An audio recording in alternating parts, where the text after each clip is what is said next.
Welcome you guys to our educational webinar. Thank you guys for joining. Today's webinar topic is what's new in Femap 2406. So we'll be talking about our beloved software and talk about the latest and greatest updates on this.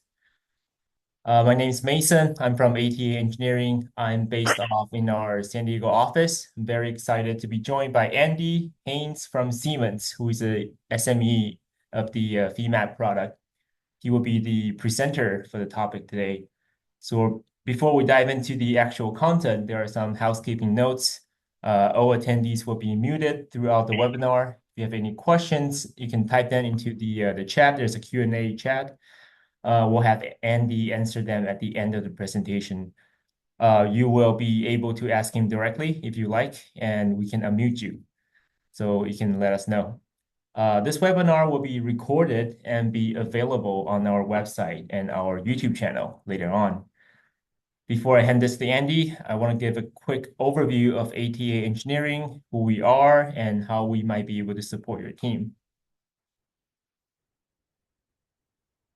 All right, so most people recognize ATA as an engineering service company. That's about 80% of our business.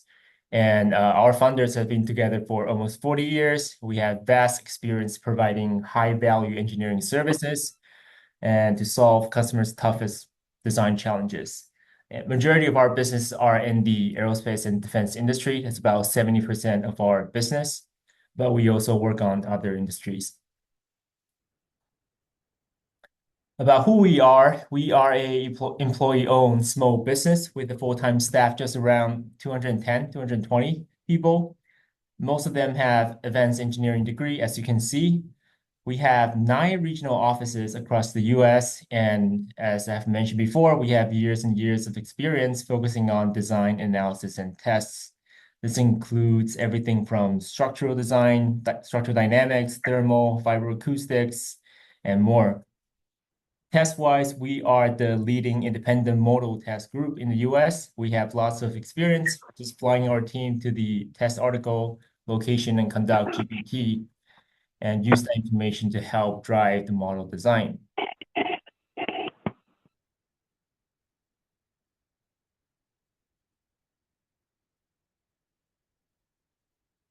All right, so we've talked about the 80% of the ATA service business. Aside from that, this is how most of you know about ATA Engineering.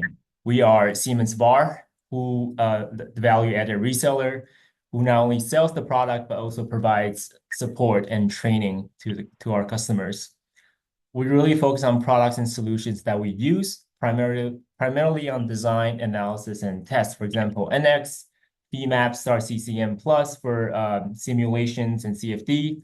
And for test, we are one of the Siemens partners in the US that can provide Simcenter testing and hardware.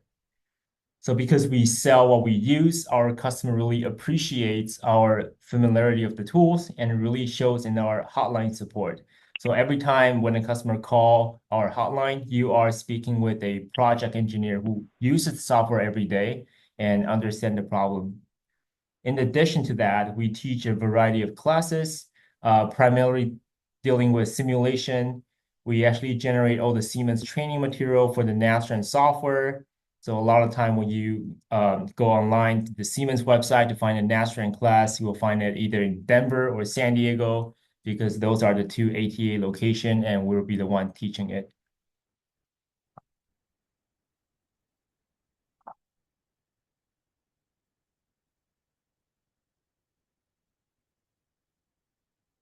All right. So this slide showcases just the ATA and Siemens partnership over the years. This is a cool slide. It starts with a company called SDRC, which developed a popular PLM tool called Ideas at the time. We are part of SDRC, so ATA stands for the Advanced Test and Analysis Division. So in the year of 2000, we spun off from SDRC, became ATA Engineering. So continually focusing on delivering high-quality engineering services and test supports to our customers. So after a series of acquisitions, SDRC was eventually acquired by Siemens, and the Ideas software was integrated to Unigraphics and later on became the well-known NX product line. In 2007, because we use so many of the Siemens tools, Siemens asked if we were interested in becoming a Siemens partner to help support customers who needs those support. We accepted the offer and became one of the Siemens VAR. And in 2016, our VAR business keep growing, and we achieved the Gold Partner status. And around that time, Siemens acquired the well-known CD Adapco, the company behind the famous CFD tool called Star CCM Plus. And because we use and love Star so much, in 2018, we became one of the Siemens partner to support and sell Star CCM Plus, and also achieving the platinum status. And eventually in 2021, we became one of the first partner authorized to sell and support Siemens test and measurement hardware and software. And fast forwarding today, we are still working on a lot of producing good supporting contents for Siemens software, including this one. So we hope you're enjoying what we're doing.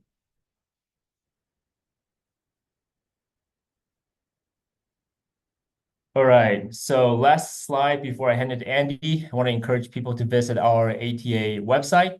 It has our hotline support information, which is one of the unique advantage getting your Siemens software from ATA, and some free resources, including past webinars, Femap APIs, white papers, anything you can imagine that makes your life easier. You'll be able to download it free.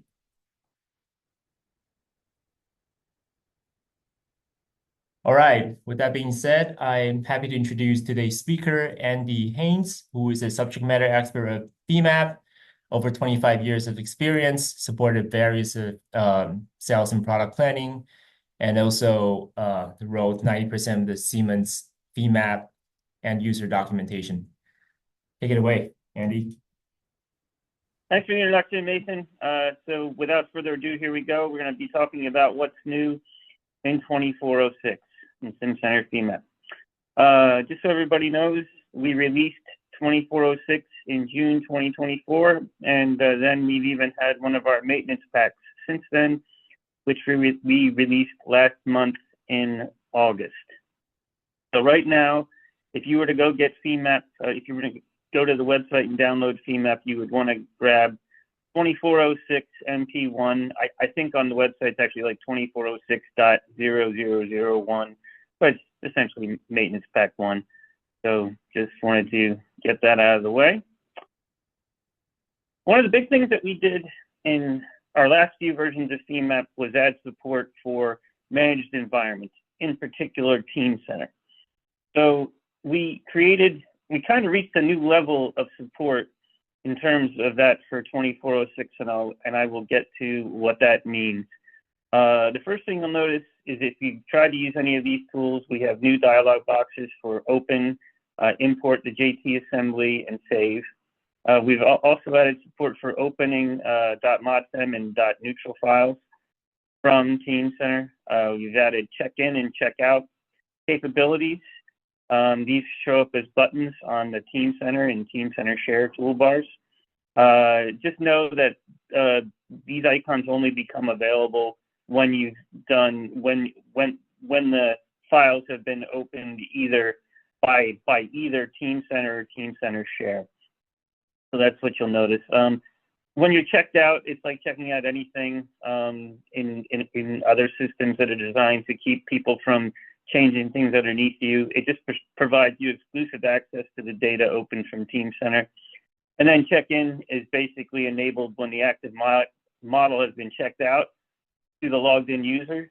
So then it's basically, you're just returning it to Teamcenter so somebody else has the, so the latest data is now in Teamcenter and then somebody else can check it out, or you can check it out again later. But you're assured to have the most recent thing. Also, if anybody was using it before, with kind of with the support we had Teamcenter for before, the data set was called CAE analysis, but now it's going to be called CAE Femap just to differentiate it from everything else. And then just notice that any file that was previously saved as the CAE analysis data set is now only available for the open operations. You can't really do anything with it other than open it, and then when you save it, it'll be saved back as CEA Femap. So in the open dialog box, you'll just see that there's a ton of columns that you can turn on and off, especially if you're going to look for something. There's also like enter an existing item revision. So that's if you want to go searching for your item in Teamcenter. You can enter the item ID, and then if you want to, you can further enter a revision ID to try to see, to try to get this reduced down to exactly what you want. There's also a read-only option in here. So it allows the user to open just read-only versions of the model. So if you just wanted to review instead of actually modify it, you might want to, especially if you want to make sure you don't change the data, you might want to open it in read-only. And it always retains the 5 most recently used items for use with the search capability. If you're doing something like importing an assembly from JT, the shattered JT assembly, as we like to call it, or as it's known, basically you can use that. Again, you can look for it as your item ID, revision ID. Then there's even some revision rules and variant rules, which you can choose to pick exactly what you want. Just one thing also, just on the import of JT assembly files, through adding this functionality and improving this functionality for this command, we also added the ability when you use just import geometry, if you're picking a JT file, a JT geometry file that happens to be in one of the shattered JT assembly formats, which is not always typical, we will actually read that in from there. So along with it being in the managed environment, you can now also just import those JT assembly files directly from import without having to get Teamcenter involved. So that's just another thing that came along for the ride by doing this work. Maybe the biggest thing though with this is, again, the dialog box is very similar to the open and import dialog boxes. We also added the ability to create an item, create a new Teamcenter item, so you can use it. So once it's there, what this prevents you from needing to do is actually use the Rich Application Client at Teamcenter, or RAC, in order to create the item before you go in and then are able to use it. So there's some buttons to assign and revision ID, which will just go get, which will automatically assign the next item ID, or if you already have an item ID that's being used, the next revision ID, so you can actually have that, retrieve that from the system. The only thing that's really required here is the name. You do need to give it a name, and then you can open up. If you want to have it come from a particular folder, you can certainly do that as well. So this is kind of a next level of integration, and this really gets Femap fully ingrained in the digital thread. So I mean, really, we're now just fully working with these managed environments, which was just not something you could do before with Femap very easily. In terms of geometry, this is actually just a command that we did in the meshing toolbox in the geometry editing tool, which is the idea of edge replacement. So you can think of this as being able to pick one curve and then have that curve be replaced in a piece of geometry with the other curve that you select. And I'm going to demo this at the end, but hopefully between this slide and the next slide, you'll kind of understand what it's doing. Along with just being a full replacement, which is essentially just replacing the first curve with the second selected curve. There's also a partial option in here. So the surface will be updated by just moving the points on the first selected curve to the closest location on the second selected curve. And edge aligned is pretty similar to partial, except for instead of just doing a normal projection to the closest place on the selected curve, it'll actually follow the curves, if possible, on the endpoints that are being used to move that curve for replacement, and it will it'll just try to follow those curves as much as possible. So hopefully this will make a little sense here. So if that's our original geometry, if we were to select that curve that's highlighted, and then we pick this one, the second selected curve. You can see how it just completely changed the geometry here and had this match. So if you're making mid-surface models, or you just have shell geometry models, say in a ship, or something of that nature, you know, you can certainly, this can be very helpful. Now, again, maybe you don't want to do a full replacement. That's where you do a partial replacement. So you can just kind of see from the original, this point just kind of got moved over to here. This point got moved across the bottom to there. So you can see that. So edge lines, very similar, except for it essentially uses this curve as a vector for projection over there, and it would use this curve as a vector for projection on that one. Let's just say you did it the other way, and you wanted to go from the taller one to the shorter one. You can see what full will do. Again, just does a full replacement. Partial, again, it's just moving it to the closest location. So every once in a while, you might get something that's not exactly what you wanted from that, but that is working as designed. But again, that's where you especially might want to try the edge align to use that instead, just because then you might get something perhaps a little bit more of what you're looking for. So basically, in that case, it used this curve and this curve just to do the projections of the geometry. So again, if you're making mid-surface models dealing with surface geometry, this can be very, very helpful. In terms of pre-processing, just something to kind of round out, help round out our Nastran support. We added support, just actual support for our rods and our bar elements. You can see that we now just have 2 new tabs in our defined rigid element dialog box. So the first one is for our rod.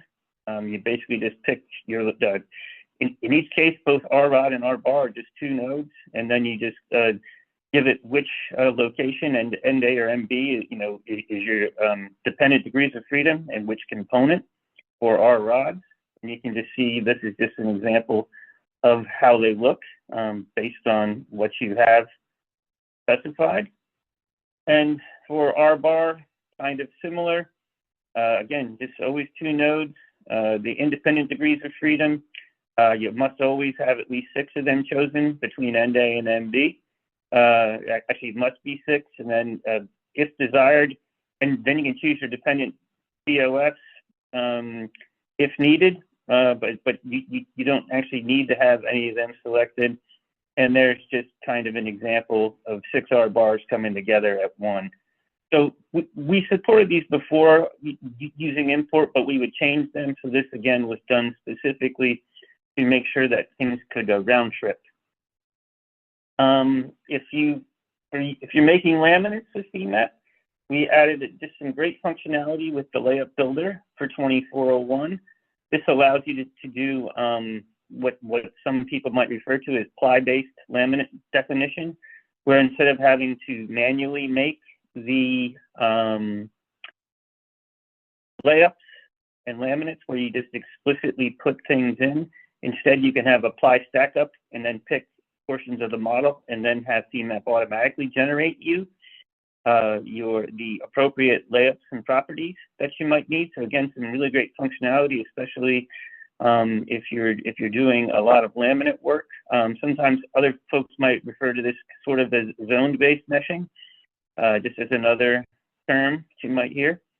So 2 things that we added to the options dialog were to automatically randomize a property, randomize the colors of the properties that are being created. And then if you wanted to, you can just have it do an offset bottom surface. You can just have that specified for all the layups and properties that it creates. So if that's what you need to do for your particular layup creation, now those are automatically now those can be automatically done as your layups are made. Another thing that we had here for a long time, let's say you imported a Nastran file and you had a couple thousand nodes constrained in your input file. These would actually just be read independently from each other, so they would just all show up in the list here. So before we actually had a create definition, so you could pick any number of them and create a definition. You could pick more, create another definition. The definitions are really just collectors, buckets, bins, whatever you want to call them inside of Femap, where and we grouped them together for the specific reason. So if you needed to update them all for some reason in that collector bucket bin to the same value, you'd just be able to easily just edit the definition instead of each individual one. When you make constraints inside of CMAP, we always make definitions just for this particular purpose. So again, the whole idea with automatic auto create definition is to gather like nodal constraints and put them into particular definitions. Again, so bulk updates can be made.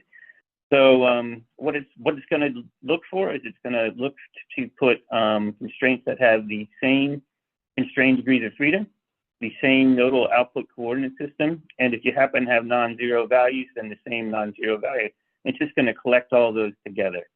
So it can just be really, really helpful, especially if you're used to working with CMAP definitions and someone has handed you a NASTRAN input file, say, or any input file, and you just want to be able to create constraint definitions automatically. And again, we had this for loads before. We just did not get around to doing it for constraints until 2406. In terms of meshing, something rather simple that we added, maybe we just overlooked, was we added a use existing spacing option to the spacing dropdown in the mesh sizing tool of the meshing toolbox. So essentially what this does, instead of you needing to know, let's say someone has applied mesh biasing to a curve. Before, you would have actually had to either have the labels on to know what the biasing was, or you would have had to have known what the value that someone used was. You don't have to do that anymore. We now just have this option for use existing spacing. It will just get that information from the curve, and then when you increase, decrease, set a number, set size, it will know to use that existing biasing on your for when you're doing mesh sizing updates. Okay, and there again, especially helpful from updating mesh on models which came from another user. Analysis and solver support. So one of the big things that we added for 2401 was we added the ability to do dynamic analysis with defined fluid mass. So in this case, what this really is you could define a fluid mass with solid elements, but then have it be associated with, say, shell elements of a model. And part of the reason you might want to do this is to determine your sloshing modes. There was some level of fluid structure interaction that goes on. There's a number of options you can choose. And just to further support this, because these things were added for Simcenter NASTRAN 2406, was just if you want to output the visualization mesh, and if you wanted to do node ID and element ID offsets, just to make your life easier. So when you import them back in, you might know, you would know the exact ID ranges that you want to be using. Just something in Simcenter NASTRAN as well was for solution 103, 111, and 112, if you were using the subspace option, for whatever reason, there just used to be a from hertz, or it was basically a starting value. You can now use from and to, so you can give it a range like you can. And again, why did we do this? It's because it was implemented to support an enhancement made for Simcenter NASTRAN 2406. If you're using rotodynamics, the kinematic joints that were previously supported in Femap for solution 402, those are now supported to be used with solution 414, 129. So, you know, specifically, these are C joint, P joint, and driver entries. And another thing, just because solution 414 actually came from SAMSEF, a product called Samsef rotors. The param weight match that people are very familiar with from using in Nastran, that's now supported as well for all the solution sequences, subsequences, I should say, for solution 414. We did quite a few Abacus enhancements for 2401. The big one that we did here was we just added this option to inherit output requests from the previous steps. So if you have a number of steps in your Abacus solution, you can just, if you just want to get the same results from all your steps, you can just turn this on. It will be turned on by default for newly created steps. If you want something different, you just have to come in here and change it. Again, you'd have to come into this output dialog box anyways to change it, so turning that off is no big deal if that's what you need to do. And the other thing is that just kind of also on the output related front is after we added a bunch of support for Abacus, the one thing that we still weren't doing was we were not reading the output requests from the various steps into Femap. Now we are populating the output request dialog box based on the output requests that are in an Abacus file that you're importing. So again, just making it a lot easier to import and use Abacus within Femap. A little bit more just on ANSYS. We've done a tremendous amount of ANSYS work since Femap 12. And you know, every time we are starting to add little improvements. At this point, we have a tremendous amount of support. But one of the strange things that you might have noticed in 2401 was that if we were writing out error messages for things that were ignored. So we actually changed these to be warning messages because we were ignoring them on purpose because they simply weren't important to be specified in Femap, so we were skipping them. But someone might see that and be like, "Oh, you know, I have 9 errors in my file." They weren't really errors. We were just skipping them because we were meaning to do it. So we just we consolidated a lot of these into as few messages as possible and made them all warning messages. In terms of post-processing, again, this is probably something we should have done a long time ago, but you know, we finally got to it now. You've always been able to specify a 2D position in the model space, or in the a 2D position in the view space, or a 3D position location in the model space when creating a text object in Femap. Now, the only problem with that is that the pointer was also always defined for view. It was always defined in 2D space, or model was always defined in 3D space.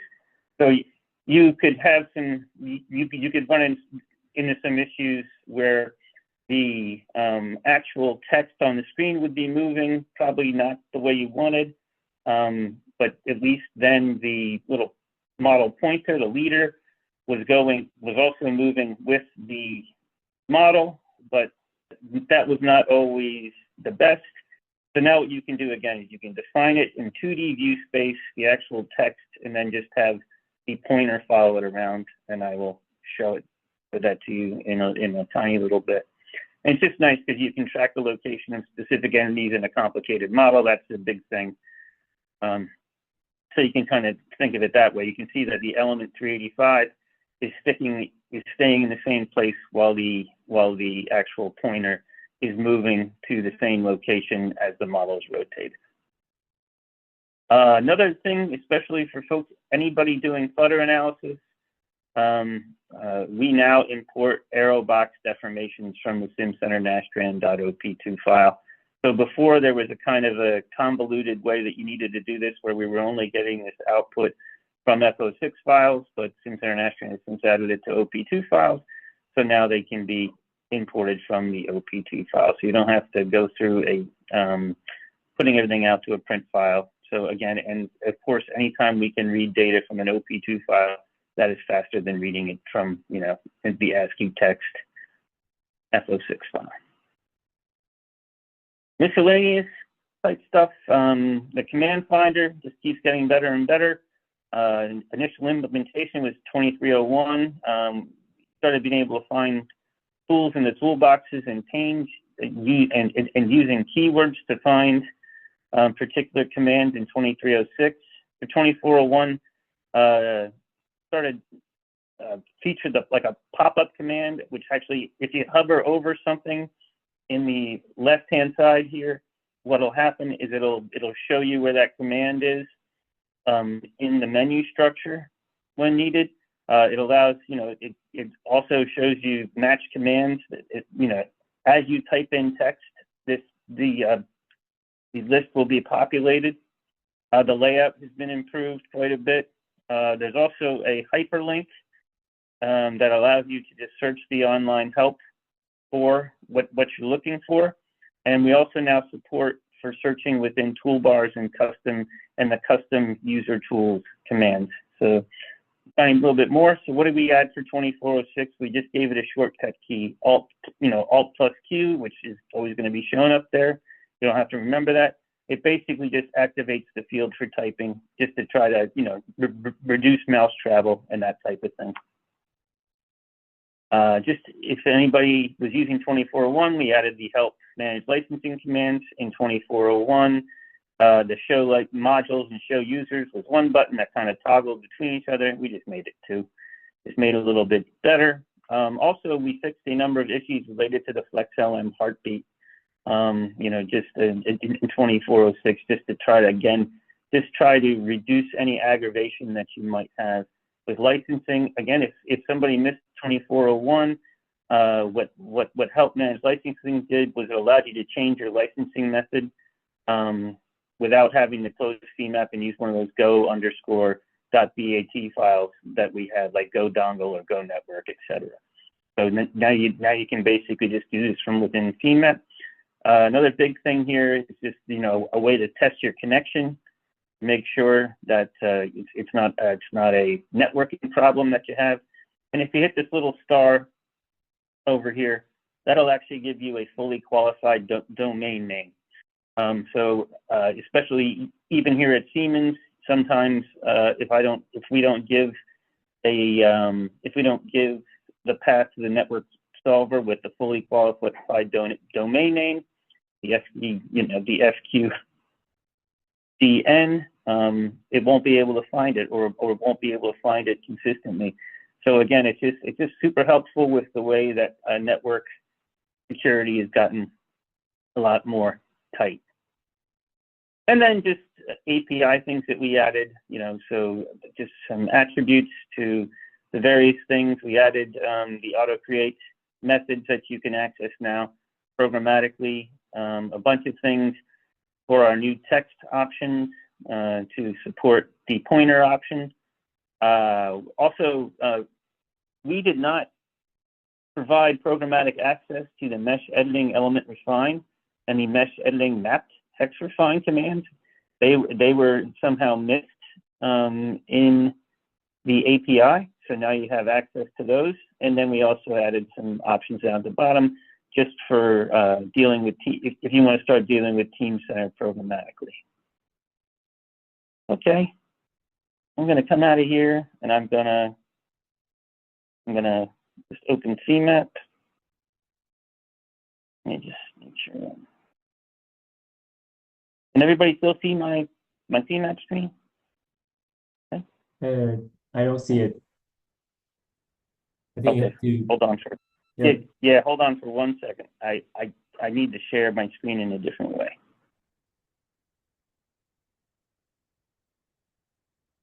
There we go. Yep. Okay, great.